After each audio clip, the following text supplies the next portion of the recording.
ngaji bareng ya. Terus ini bukan acara diskusi tapi acara apa? Saya mau ngaji tentang ayat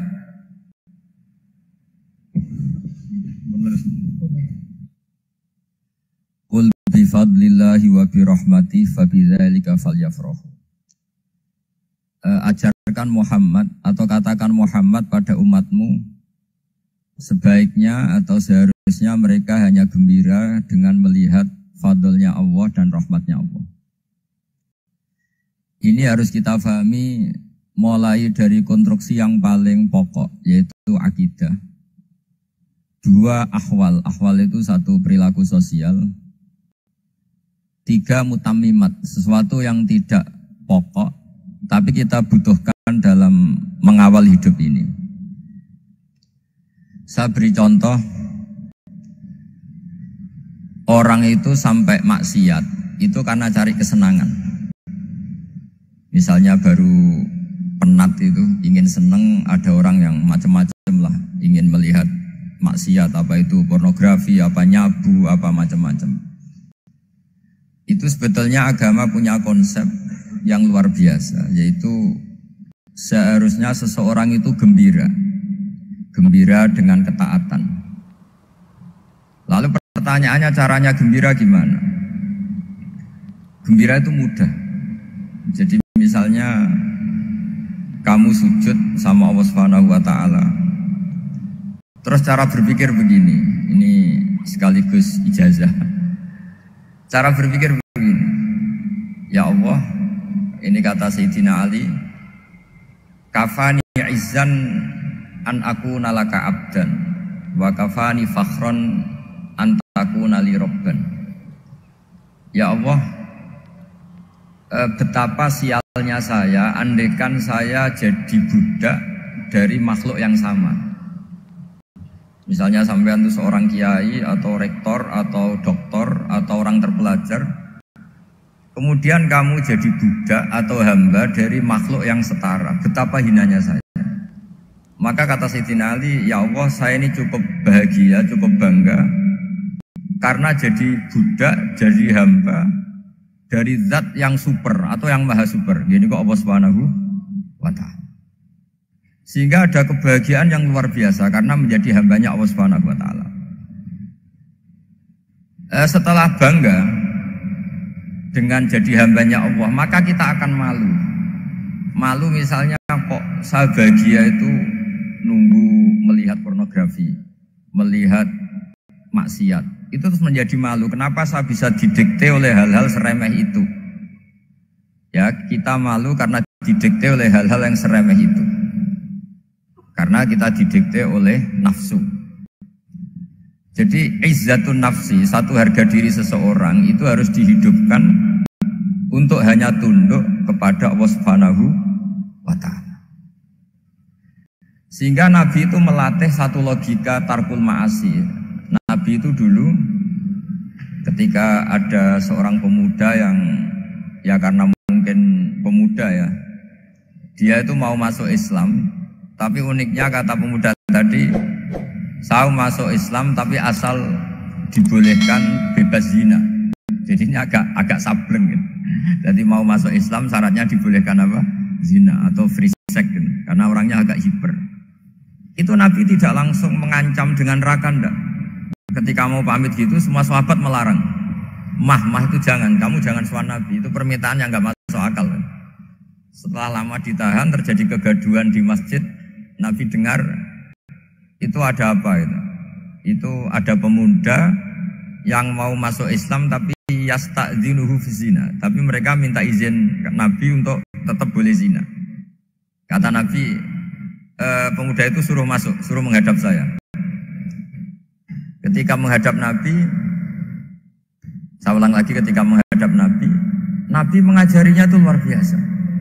Nabi tidak langsung mengancam dengan neraka atau dengan azab itu enggak. Tapi kata Nabi, atuhibbuhu li ummik.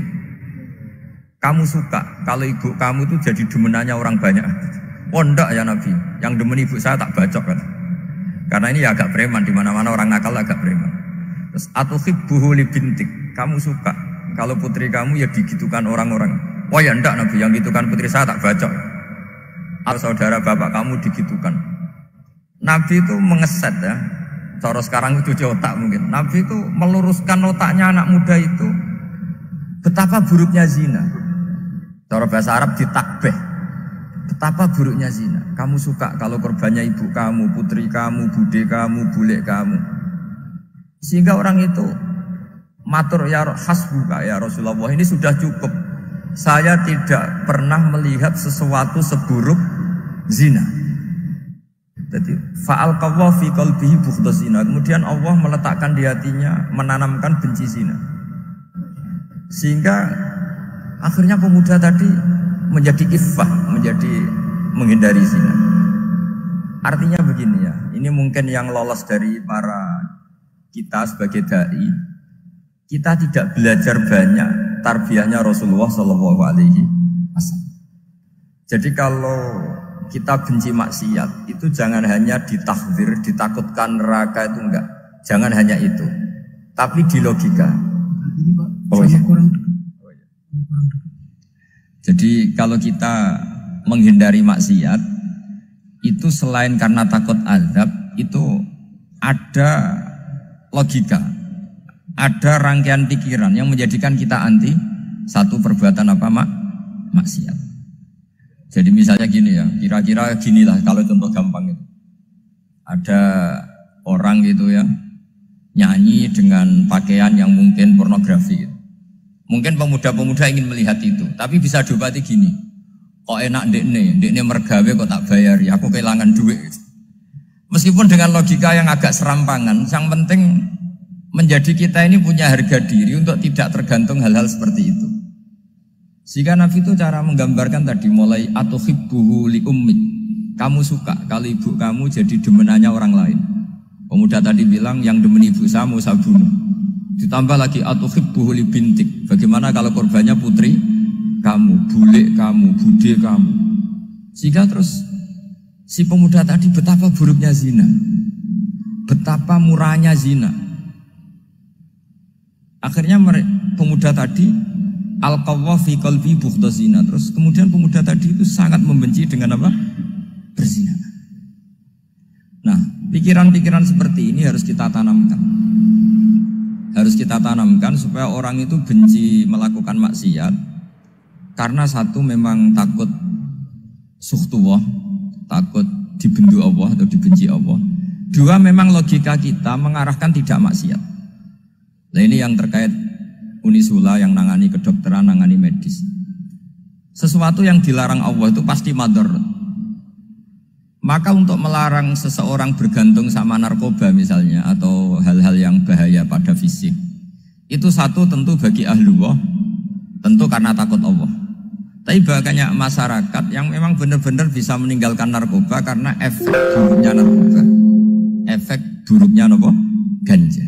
Itu kita tanamkan sedemikian rupa bahwa itu mengakibatkan sakau, mengakibatkan tidak sadarkan diri, mengakibatkan kebangkrutan ekonomi macam-macam. Sehingga mereka benar-benar benci sama yang namanya narkoba. Jadi di antara manhajul Quran itu kalau mentakbih, memburuk-burukkan maksiat itu mesti dikritik innahu kana fahisyah. Innahu kana fahisyata wa maqta wa sa'a sabila.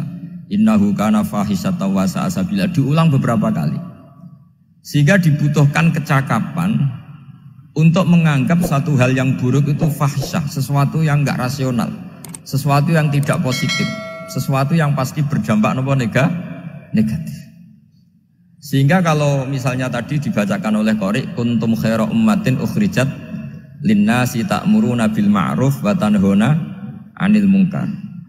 Untuk berhenti dari kemungkaran itu satu takbihun litil kal mungkar atau litil kal mungkarat, bahwa mungkarat itu kita cap, kita stigmasi bahwa itu buruk sekali.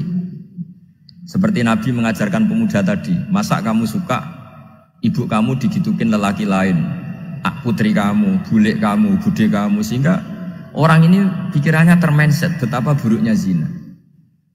Sama seperti kita sukses memindset betapa buruknya narkoba, betapa buruknya bahan-bahan terlarang. Begitu juga seterusnya terus pengkhianat dan sebagainya. Tapi problem manusia adalah dia itu akan mencari kebahagiaan atau kesenangan sesaat. Maka caranya gimana? Keinginan senang lewat maksiat ini dilawan dengan nyaman dengan taat. Saya ulang lagi, nyaman dengan taat. Sehingga ulama dulu punya kalimatul munajat, artinya kalimat hubungan pribadi sama Allah yang menjadikan orang itu nyaman. Dan ini yang diajarkan kitab-kitab tasawuf. Kitab tasawuf itu sukses mengajarkan melihat alam raya ini semuanya nyaman, termasuk yang mengecewakan. Itu dianggap nyaman. Saya berkali-kali mengajarkan ilmu ini karena ini musalsal ila Rasulillah SAW. Itu pernah suatu saat Imam Ahmad itu dipanggil sama tetangganya, anak muda. Tentu Imam Ahmad ini orang yang sangat soleh, sangat waroi, sangat tunduk sama perintahnya Allah dan Rasul. Pemuda tadi manggil, ya Ahmad, datang ke rumah saya. Imam Ahmad datang. Setelah sampai ke pemuda tadi, sudah pulang lagi, saya tidak butuh kamu. Pulang lagi. Setelah sampai rumah dipanggil lagi, ya Ahmad, datang lagi. Datang lagi. Oh, saya tidak jadi butuh, pulang lagi. Sampai 3 kali. Dan itu perangai ekspresi Imam Ahmad itu atau ulama lain yang sesoleh beliau itu nyaman, indah. Beliau tetap senyum-senyum, nyaman itu.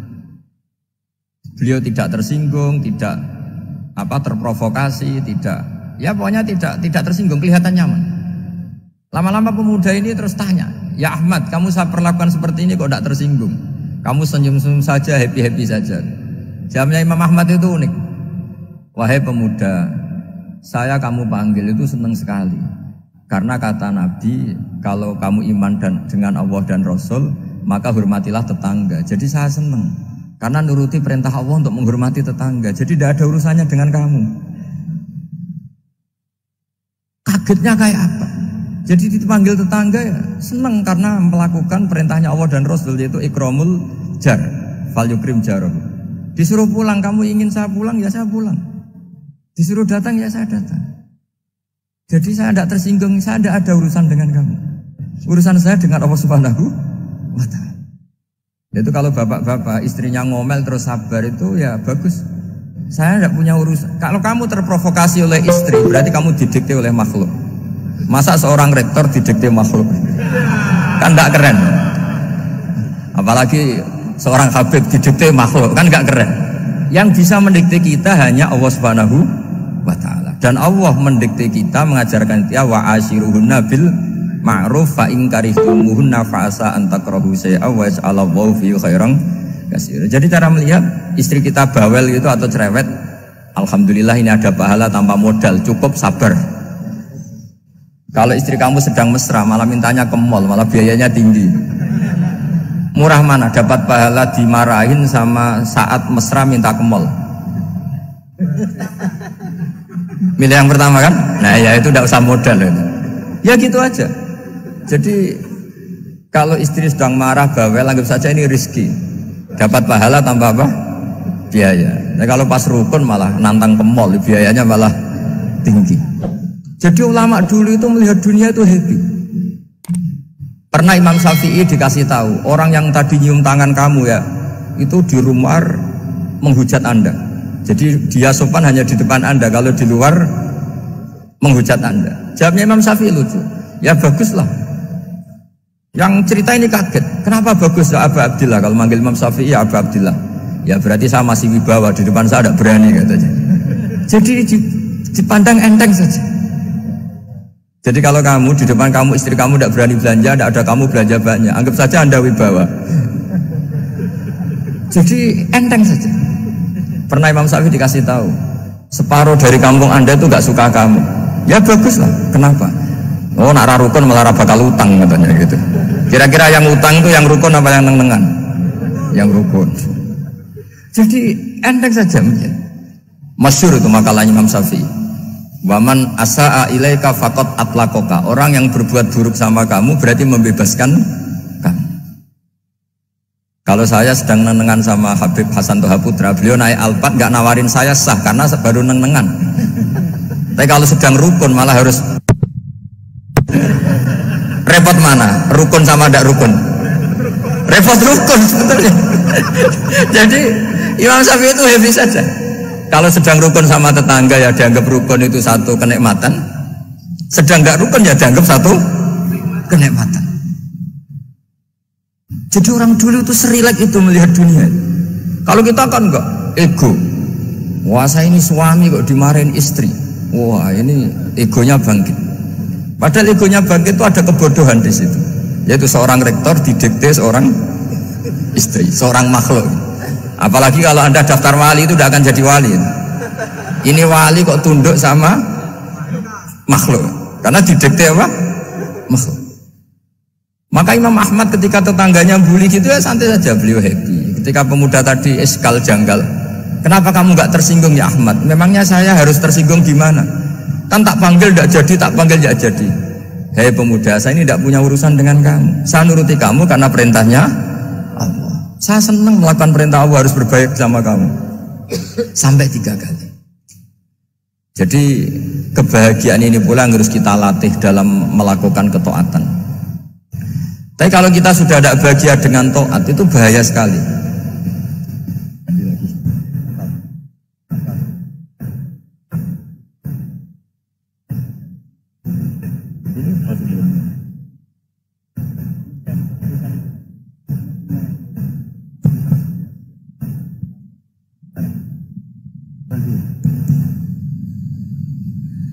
Harus gini Bang prosedurnya.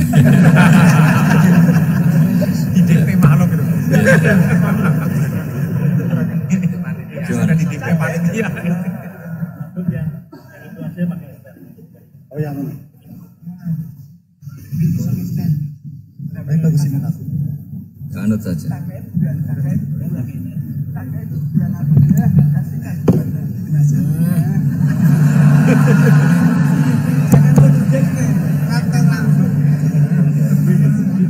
Ya. Sudah, ini sudah bisa. Oh, sudah, ini sudah benar. Untungnya kiainya latihan jadi wali, jadi gak tersinggung. Kalau ndak ini sudah masalah ini. Paling ndak kan baru ngajarkan gitu, masa ada bisa meraktekkan gitu. Jadi pura-pura soleh.